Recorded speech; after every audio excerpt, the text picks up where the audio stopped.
This is News 8 Now at noon. Good afternoon and thank you for watching News 8 Now. I'm Sophia Pullman. The Arcadia fire in Monroe County continues to burn this morning and officials say 60% of it is contained. At a press conference, emergency management officials say around 3,000 acres have burned. Evacuation area remains in effect for Arcadia Ave between Smothers Road, Millston Road, and Abbey Ave to Blueberry Road, including Archer Road and Arrowhead Road. There is a hard closure of Arcadia Ave from Smothers Road to Blueberry Road. Army officials from Fort McCoy spoke at the press conference, offering condolences for residents near the military installation who evacuated because of the fire. When asked how the fire started, officials say they're still investigating. The exact cause of the fire is still unknown at this time. We do know that we were doing prescribed burns. Risk assessments were done, evaluations were done. This has visibility at the highest levels. The Secretary of the Army is tracking this down to all the people at Fort McCoy. Major General Baker said these prescribed burns were happening all week. He said these burns are routine before the summer training season. That's why we're going to investigate what the cause of this and go into more detail. And one of the reasons is that this is the height of the training season. We have over 2,000 soldiers coming into the base, and prescribed burns really set the conditions. And there's going to be a lot of live fire going on. And instead of the ammunition and the tracers starting the impact area and having a very uncontrolled burn, this is a measure that we take to set the conditions so that we have successful training throughout the year.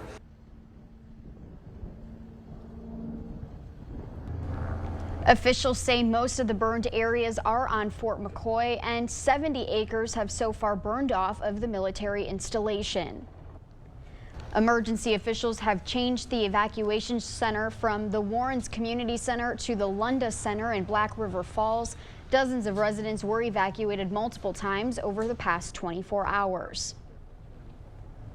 A restaurant in Warrens, The Pines, has had doors open all day to give evacuees somewhere to go. The restaurant's owners are offering food to those residents, as well as first responders and emergency management officials. One resident who was evacuated says he's thankful for the support. The community's been great. Yeah, I've known the owners here at The Pines for probably a year and a half now, and yeah, they know me very well, so yeah, it's nice that they're serving food for us and stuff, so that's helpful. The National Weather Service in La Crosse has issued a red flag warning for fire weather conditions, which is in effect until 8 tonight. The affected counties are Clark, Buffalo, Trempealeau, Jackson, La Crosse, Monroe, Juneau, and Adams. Yeah, Trempealeau is one of those counties that's a little bit tricky sometimes, but yes, the counties that Sophia just announced are definitely under those red flag warnings, just to kind of reiterate things. That's another tricky word there too. But let's take a look at the map, and you can see that we are dealing with those red flag warnings highlighted. So if you are in those highlighted counties, make sure that you're being aware of no burning activity here. And really, even if you're not under that red flag warning, we're still looking at southerly winds, low relative humidity, and temperatures in the 80s pretty much everywhere today. So just bear that in mind. So wind speed and direction right now coming out of the south, 10 to 15 miles an hour here currently. Occasional gusts up to 20 miles an hour or so, even higher than that. Also possible. That's not good because that is just an ingredient here for some fire weather conditions, because if a fire does develop, it could easily spread thanks to the wind that we have. Relative humidity is also lower, and we talked about this too, because if it continues to lower, which it's expected to, it will create even more dry conditions that we need for some of these fire activities to continue today. Current temperature right now are into the upper 70s to low 80s, and this is what you can expect this afternoon. We got partly to mostly cloudy conditions, especially later in the day. We're not really going to see a whole lot of sunshine compared to what we've been seeing here lately, as those clouds will increase later on today. Still dry and warm, and that southerly breeze, which we'll talk more about coming up for the forecast in just a bit. Sophia?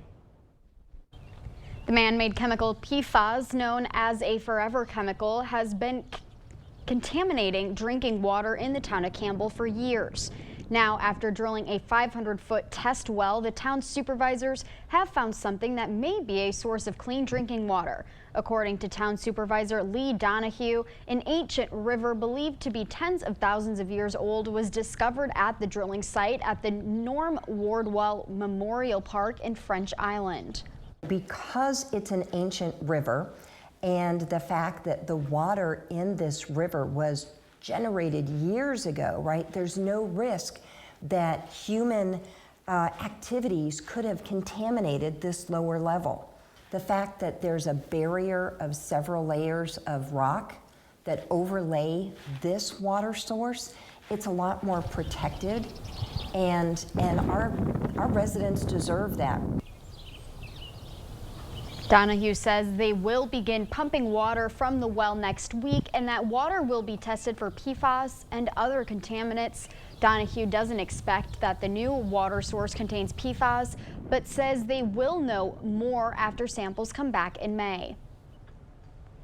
A local waste management service is helping you with your spring cleaning today. Harder's Quick Cleanup is hosting its 13th free shred event from 8 a.m. to 9 this Friday and Saturday. Anyone is welcome to come by their office on Larson Street. Your first 100 pounds of documents are free to shred.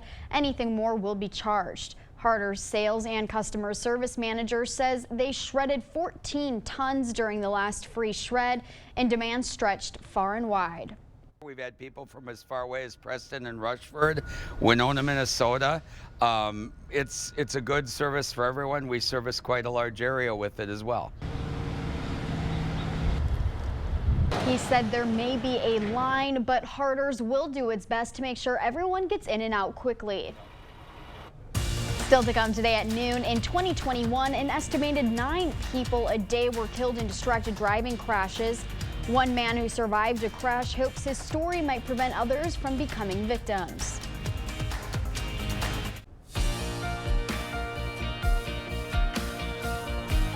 April is National Distracted Driving Awareness Month. Distracted driving deaths are on the rise. CBS's Danya Bacchus takes us to a look at the problem and what officials say can be done to stop it.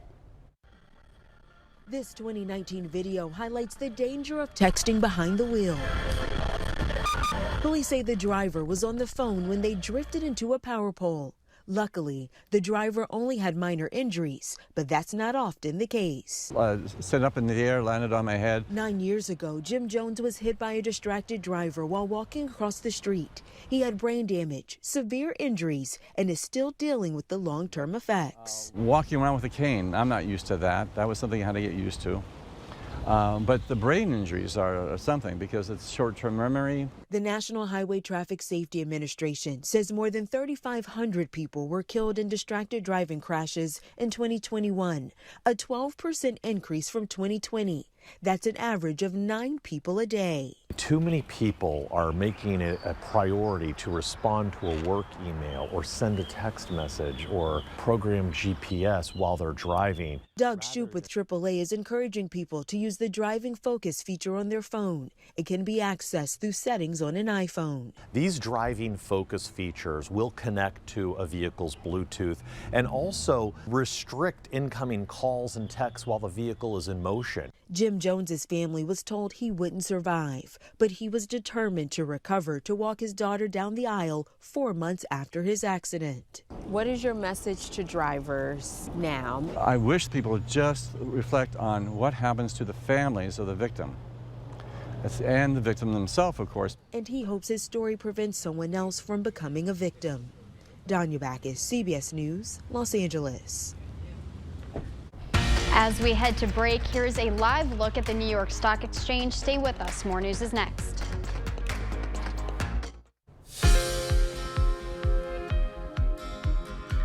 New research identifies the groups that have the highest unpaid net for their pain prevention and management. An updated COVID-19 booster vaccines are associated with a reduced risk of severe outcomes in adults. Astrid Martinez has a look at some of the day's top health stories. Chronic pain continues to impact millions of Americans. A new CDC report found non-Hispanic American Indian or Alaska Native adults, those adults identifying as bisexual, and adults who are divorced or separated are among the populations who experience a higher burden of chronic pain and high-impact chronic pain. The data compiled between 2019 and 2021 underlines the importance of access to appropriate, affordable, diversified, coordinated, coordinated and effective pain management care for all persons. Could better birth control be on the way? A new study in the Philippines shows it's possible to reduce hormones and estrogen-only contraceptives by 92% and still prevent ovulation. In progesterone-only contraceptives, the total dosage could be cut by 43%. And one of the first studies to assess the bivalent COVID-19 booster vaccine finds it's providing effective protection for vulnerable adults aged 65 years and over. New research published in the Lancet Journal found that those receiving Pfizer bivalent boosters had a 72% lower risk of COVID-19 related hospitalization and a 68% lower risk of COVID-19 related death. Those are some of your top health stories. Astrid Martinez, CBS News, New York. Here is a look at CityCam 8. Derek is in next with our forecast.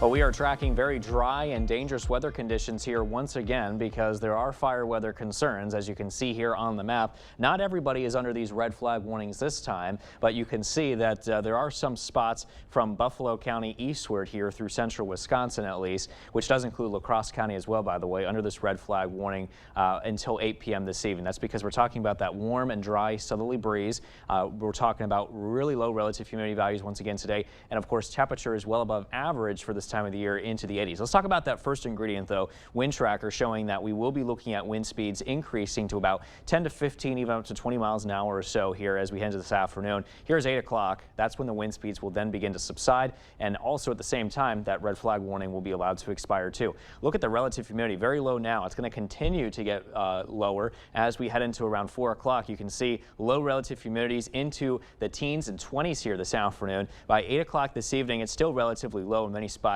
mainly into the 30s, but still very dry.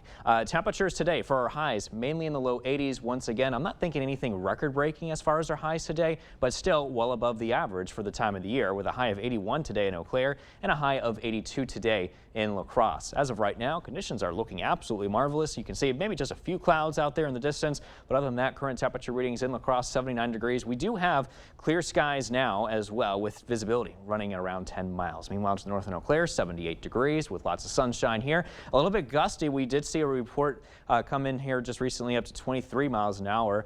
Sustained winds, though, at 14 out of the south-southwest. Current temperature readings in the upper 70s, low 80s. We're seeing that now. 75 currently in Winona, 78 in Prairie du Chien, 78 as well in Sparta, and 77 right now in Viroqua. So here's what you can expect throughout the rest of the day. Partly cloudy at 3, mostly cloudy by 5 o'clock, and then we're turning mainly a cloudy sky again by the time we reach early this evening. At the same time, that's when temperatures will drop back down into the upper 70s. We have clear skies, or at least relatively clear for the most part, and Sky Tracker will show you that we will be looking at the increasing clouds here as we head to 6 p.m. What's happening is we're watching a pretty broad upper level trough that's moving in. That will help increase our moisture, therefore lead to some cloud development and also some rain showers. And we're thinking some of those rain showers will start to move in as we head into the day tomorrow. You can see this is going into noon, and our western community is starting to tap into some of those showers here as they move through. Here's 5 o'clock tomorrow afternoon, and we get a bit of a break in the rain, but looking at some cloudy skies. Here comes a second round of showers and storms moving through as we head into tomorrow night, and they will lift towards the north. And by overnight tomorrow night into early Sunday morning, still looking at some showers, a few downpours, especially well to the north. We'll keep an eye on that snow wrapping around the backside of that system, though. And then by Sunday morning, we could still be dealing with some spots with some lingering showers as well, maybe even mixing in here with a little bit of some wintry activity. So we'll keep our eyes on that potential. Otherwise, expect some much colder temperatures as well behind the system. We're going to go from the 80s here today down to the 70s as we head into the day tomorrow, and then even colder than that on Sunday with a high of 47 degrees, low 50s on Monday. And then look what happens the rest of next week. We're going to be into the 60s here starting Tuesday and going into Friday with a chance of some thunderstorms by mid to late next week. I know we're going to miss the 80s, Sophia, but at least we'll have average temperatures next week. Thanks, Derek. Yeah. When we come back, students from 14 area schools are reuniting for one of the biggest events of the year. One teacher says after 9 years of the spring fling, it just keeps growing. Thank you for watching News 8 Now. Expect more. It's time for the Spring Fling, a much anticipated event for area students. Special education students from 14 area high schools went to Holmen High School for the event. Kids enjoyed activities like face painting, taking photos at the photo booth, and of course, lots of dancing. It was the 9th year of the Spring Fling, and one teacher says it's a great way for students to connect with friends from different schools. And it's great because they get to see some of their friends that they see in other activities like Special Olympics or Adaptive Sports League, and they get to see them in a fun dance environment too, and then they're excited that all their friends are together. This year's Spring Fling was hosted by Holmen School District's Project Bridge, Project Live, and ACE Academy. Stay with us. We will have one more check of the forecast when we return. Big changes are on the way this weekend. It's going to be much wetter and cooler, especially Sunday with that high of 47 degrees. Can you believe it? Well, heading into next week, we're going to be looking at chances of thunderstorms mid to late next week. Average high temperatures for this time of the year, which are in the 60s, believe it or not the 80s. So, Sophia, we have to say goodbye to the 80s for at least a little while and head into the 60s next week. I know. No, I don't like to hear that. Thank you. And thank you for watching News 8 Now. We'll catch you later.